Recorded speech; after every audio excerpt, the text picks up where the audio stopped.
अगर गुस्ल के दौरान कुल्ली करना और नाक में पानी डालना भूल गए और थोड़ी देर के बाद याद आया तो क्या दोबारा गुस्ल करना पड़ेगा या नहीं?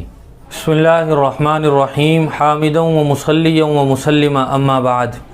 गुस्ल में 3 फ़र्ज़ हैं। नंबर 1 कुल्ली करना, नंबर 2 नाक की नरम हड्डी तक पानी पहुंचाना और नंबर 3 पूरे बदन पर इस तरह पानी बहाना कि एक बाल के बराबर भी कोई जगह खुश्क और सूखी न रहे।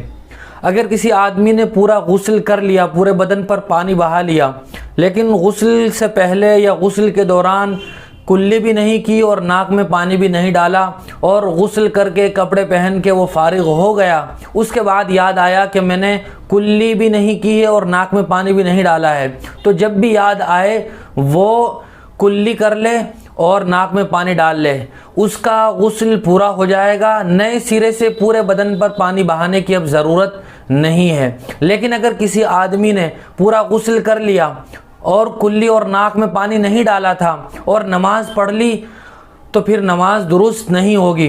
लेकिन अगर नमाज पढ़ने से पहले उसने वज़ू की और वज़ू के दौरान कुल्ली कर ली और नाक में पानी डाल लिया तो फिर ये नमाज भी दुरुस्त हो जाएगी।